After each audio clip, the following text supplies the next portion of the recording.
This is the lecture video 757 to 769. The survival of Britain. I mentioned this last time in the video lecture, but the failure of the German air attacks to knock out Britain after the war led to the Battle of Atlantic between 1939 and 1944. The war is fought in 6 different places. North Africa, which we're going to talk about in just a minute. Eastern Europe, which is Germany versus the Soviet Union. The North Atlantic, which is the Battle of North Atlantic that we talked about with the convoy ships. China, Japan fighting China and China. Southeast Asia and the Central Pacific, all with Japan. In order to protect British ships, the Battle of Atlantic steams on. We are able to hold the Battle of Atlantic, and the tide turns in 1942 when we use depth charges. Depth charges are basically big, huge trash cans or oil drums with timers on them filled with explosives, so when it gets to a certain point, they explode, which is a great defense against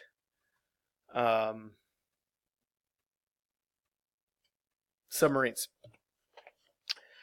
Our tank commanders fight in North Africa. Patton, Montgomery for the British, and Bradley, and we fight all the way to the Battle of El Alamein in Egypt, where we win and knock out their lead tank commander, Erwin Rommel. Now back to the Pacific. The Japanese take Singapore, Burma, and the Philippines. The Philippines is the worst one. This is where Douglas MacArthur, I'll just leave this up for a minute, where Douglas MacArthur says he shall return, but he's got to leave. And then what happens is the Bataan Death March, where they march the men across through the jungle, the island of the Philippines, and if you fall down, they just shoot you. A lot of men didn't have clothes on or shoes anyways. They took sick patients and injured guys, injured soldiers, and made them march all the way across. But finally, at the Battle of the Coral Sea, which is right down here, we stop them from taking Australia, which is key because we can't put 10 million soldiers here in Pearl Harbor. Plus, it's way far away from all these islands that the Japanese have taken. So we supply all of our stuff to Australia. So we stop them from attacking Australia mainland at the Battle of Coral Sea in May of 42. Then the turning point of the war, Midway, June 4th, 1942, ends the Japanese expansion in the Pacific. And then from then on, we are moving island. This is what it's showing. Island, island, island, island, island until we get to Japan. Basically, after Midway, their navy is ineffective. And so we're going to have to go into each island and exterminate the Japanese before we can move on to the next island. Back home, Congress authorized the president to reorganize the government for war.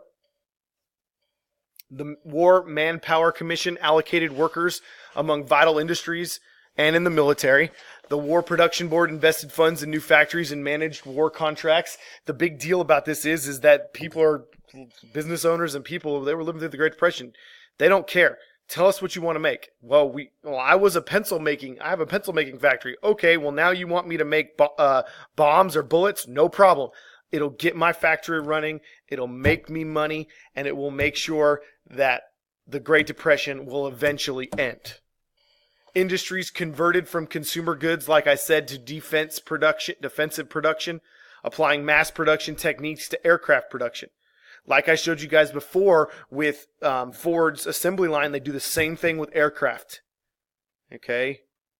B-29 bombers, the Flying Fortress, the big ones that are dropping all the bombs are very quickly assembled and sent through these factories with the assembly line.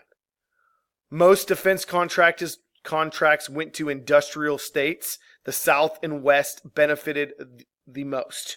Airplanes are made in Michigan, where they made cars, but a lot of the stuff is developed in California.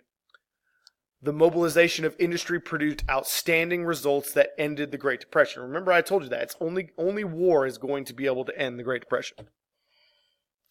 Plus, we start the development of the atomic bomb. Oops. Here, these kids are having a drive for cans. And of course, but back then you had to cut them and flatten them. And so that's what they're doing. So let's let our kids play with scissors and sharp objects to cut things up. But I mean, they're just doing what they can. Everybody's doing what they can to help out the war effort. Here are buying defense stamps at schools. That what I described to you in class. A great way to make a lot of money, but not ask a lot from students. Scientific laboratories also produce for the war effort, developing new drugs like antibiotics. So now men aren't dying from, I don't want to say disease, but infection. Infection is the better word. From being shot or being hit by something. Antibiotics are known as the miracle drug, penicillin. Blood transfusion procedures. They figure out that we knew the different blood types, but then we figure out A positive, B positive, B negative, A negative, O positive, AB.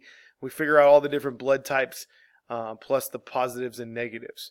Weapon systems, radar, sonar, and other military technologies. And then, as I mentioned just a minute ago, the development of the atomic bomb in 1941, which ushers in the atomic age, and builds us the atomic weapon before Germany did.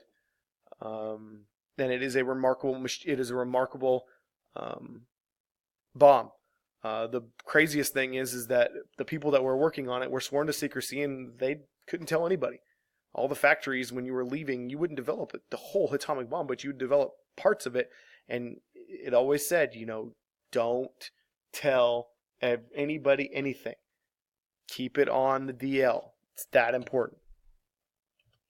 In 1939, the U.S. military had 334,000 soldiers, sailors, and Marines. By 1945, at the end of the war, the number had reached 8.3 million. Men and women in the Army and Air Force, and 3.4 million in the Navy and Marines. So you have roughly 11.7 million soldiers, up from 334,000. I mean, that's just insane. 25,000 Native Americans served in our armed forces, and they're very special. When we're trying to figure out a code or how to talk between soldiers and headquarters, we got to come up with something good, because the Germans have their what's called an Enigma machine, which came up with different things. It looked like a typewriter, and you'd push a button and it would put a different symbol there, and you had to have the other code in order to figure it out. We end up stealing one of those machines and figuring it out. The Japanese, we break theirs without much difficulty.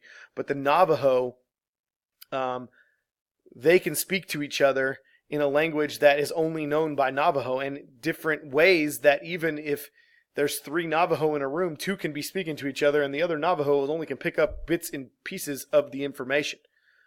So it's really important.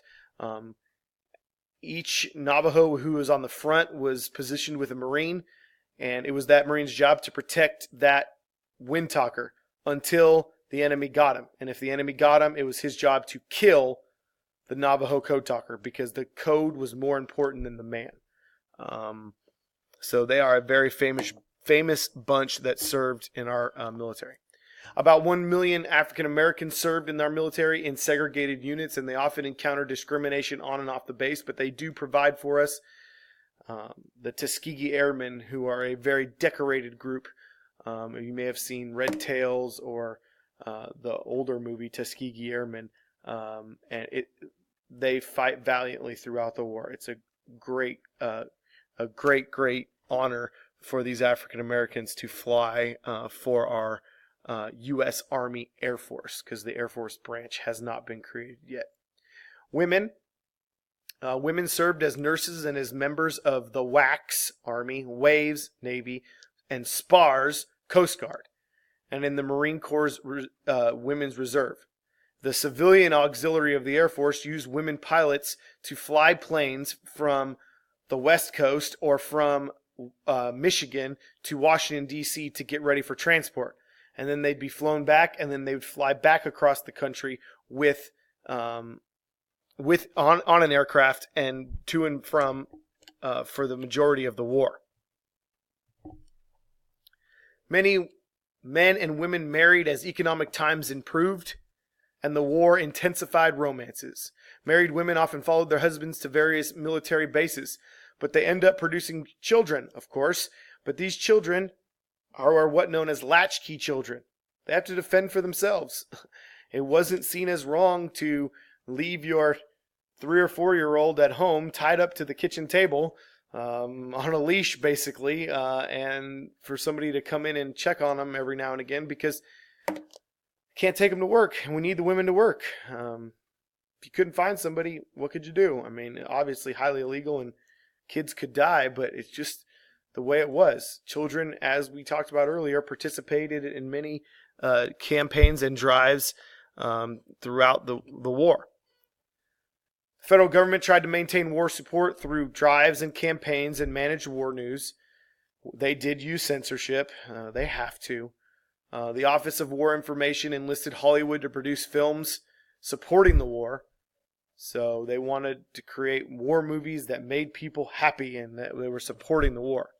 Because of the draft, women changed the composition of the industrial workforce, and the American culture wrestled with how to respond to the growing number of working women. And the campaign of Rosie the Riveter, trying to get them to join and become a laborer to help out their husbands fighting in the war. This is a cool poster. She's a women's ordnance worker, but it shows all the different quote-unquote hats that a woman could wear as a women ordnance worker. A WAC, a WAVE, an Army nurse, a Navy nurse, Red Cross. Mexican Americans and Mexicans were recruited under what was called the Braceros program, which brought immigrants into America to work on the farms and railroads because there wasn't enough people to work. They were supposed to, after the war was over, go home, but many of them stay. I would have. Native Americans are a key labor force on military supply depots and stayed in cities, leaving their reservations when the war ends. African Americans experienced economic advances, but only after a planned march on Washington forced FDR to bar racial discrimination by the federal government in war plans. So if you have a government contract, you cannot discriminate against African Americans. And that was under the Fair Employment Practice Committee. This shows the Braceros program. The migration caused by the war crossed traditional and regional and racial lines. African Americans migrated out of the South and went to northern and western cities. Racial tensions erupted into violence in 50 cities in 1943. The biggest ones being the between the Anglos and the Mexican Americans, which led to the Zoot Suit riots, which we talked about in class in Los Angeles in 1943. And then the internment of the Japanese Americans, where 112,000 Japanese Americans in California, Washington, Oregon, and Arizona were targeted by the federal government. The Japanese were put in isolated western locations, including Arkansas, housed in barracks surrounded by barbed wires and guarded by the military. Less than 1% of the 160,000 Japanese Americans were interned, while approximately 11,000 German Americans and German nationals, Italian Americans, and Italian nationals were interned. And that's where we end with the lecture 757 through 769.